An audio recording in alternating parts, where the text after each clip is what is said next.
Welcome back to our channel Lavanya ಕಿಚನ್ಗೆ ಸ್ವಾಗತ. White sauce pasta ಮಾಡಿದ್ದೀನಿ, ತುಂಬ ಚೆನ್ನಾಗಿ ಬಂದಿದೆ. ಟೇಸ್ಟು ಒಂದ್ಸರಿ ಮಾಡಿ ಟ್ರೈ ಮಾಡಿ, ತುಂಬ ಚೆನ್ನಾಗಿದೆ.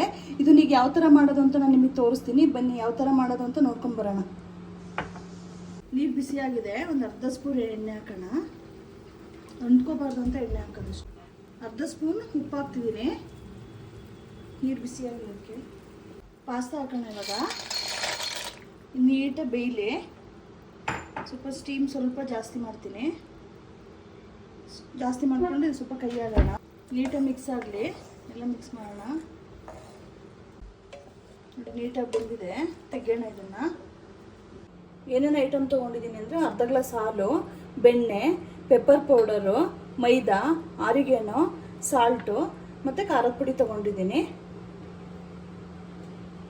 ಸ್ಟಾರ್ಟ್ ಮಾಡೋಣ ಬನ್ನಿ.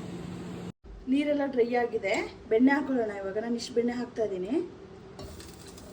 ನೀಟಾಗೆಲ್ಲ ಕರಗಲಿ,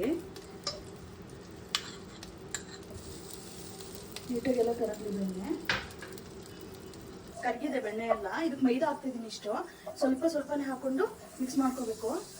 ಸ್ವಲ್ಪನೇ ಹಾಕೊಳ್ಳಿ, ಗಂಟೆಲ್ಲ ಬರಬಾರ್ದು, ನೀಟಾಗಿ ಮಿಕ್ಸ್ ಆಗಬೇಕು.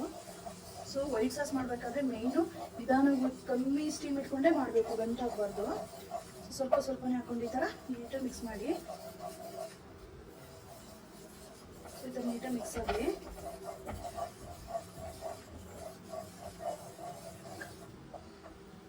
ಇದಾಗಿದೆ.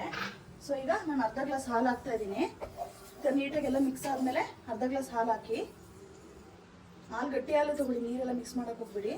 ಬಟ್ ನೀಟಾಗಿ ಸ್ವಲ್ಪ ಸ್ಟೀಮ್ ಜಾಸ್ತಿ ಮಾಡ್ಕೊಳ್ಳೋಣ. ಇವಾಗ ಸ್ವಲ್ಪ ಜಾಸ್ತಿ ಮಾಡ್ಕೊಳ್ಳಿ.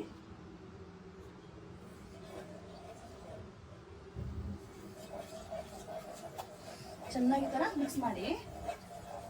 ಸೊ ನೀಟಾಗಿ ಮಿಕ್ಸ್ ಆಗಬೇಕು.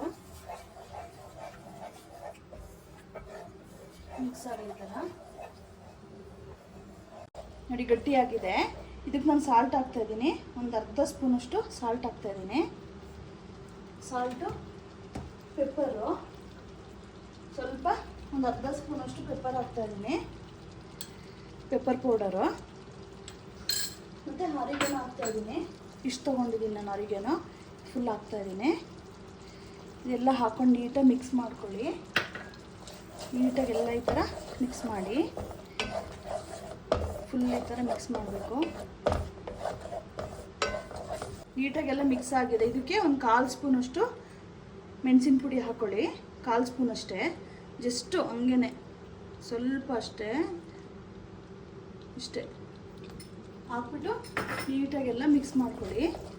1/4 ಸ್ಪೂನ್ ಹಾಕ್ಕೊಳ್ಳಿ, ಜಾಸ್ತಿ ಹಾಕ್ಬೇಡಿ. ಎಲ್ಲ ನೀಟಾಗಿ ಈ ಥರ ಮಿಕ್ಸ್ ಆದಮೇಲೆ ಇದೆಲ್ಲ ವೈಟ್ ಸಾಸ್ ರೆಡಿ ಆಗಿದೆ. ಇದಕ್ಕೆ ಬೇಯಿಸಿಟ್ಕೊಂಡಿರೋ ಪಾಸ್ತಾ ಹಾಕೊಳ್ಳೋಣ. ಇವಾಗ ಪಾಸ್ತಾ ಹಾಕೊಳ್ಳೋಣ. ಜಾಸ್ತಿ ಮಾಡಿಕೊಂಡು ನೀಟಾಗಿ ಫ್ರೈ ಮಾಡಿ. ಎಲ್ಲ ನೀಟಾಗಿ ಇಟ್ಕೊಳ್ಳಿ ಮಸಾಲೆ ಎಲ್ಲ.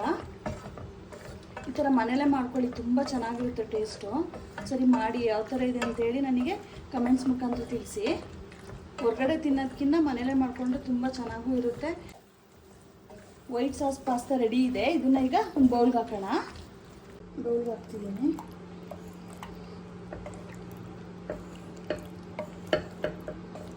ಸೊ ಮನೇಲಿ ಮಾಡ್ಕೊಳ್ಳಿ, ತುಂಬ ಚೆನ್ನಾಗಿರುತ್ತೆ. ಮಾಡ್ಕೊಂಡು ಒಂದ್ಸರಿ ಟ್ರೈ ಮಾಡಿ, ಹೇಗಿದೆ ಟೇಸ್ಟ್ ಅಂತ ಹೇಳಿ ಕಮೆಂಟ್ಸ್ ಮುಖಾಂತರ ತಿಳಿಸಿ. ನೋಡಿ, ಸಾಸ್ ಪಾಸ್ತಾ ರೆಡಿ ಇದೆ. ಸೊ ಇದು ಯಾವ ಥರ ಮಾಡಿದ್ದಂತ ನೀಟಾಗಿ ಡೀಟೇಲಾಗಿ ತೋರಿಸಿದ್ದೀನಿ. ನೀವು ಮಾಡಿಕೊಂಡು ಹೇಗಿದೆ ಟೇಸ್ಟ್ ಅಂತ ಹೇಳಿ ಕಮೆಂಟ್ಸ್ ಮುಖಾಂತರ ತಿಳಿಸಿ. ಹೊಸ್ದಾಗಿ ಯಾರು ನನ್ನ ಚಾನಲ್ ನೋಡ್ತಾ ಇದ್ದೀರಾ, ಸಬ್ಸ್ಕ್ರೈಬ್ ಮಾಡಿ, ಸಪೋರ್ಟ್ ಮಾಡಿ. ಇದೇ ಥರ ವಾಚ್ ಮಾಡ್ತಾಯಿರಿ. Thank you for supporting. Thank you.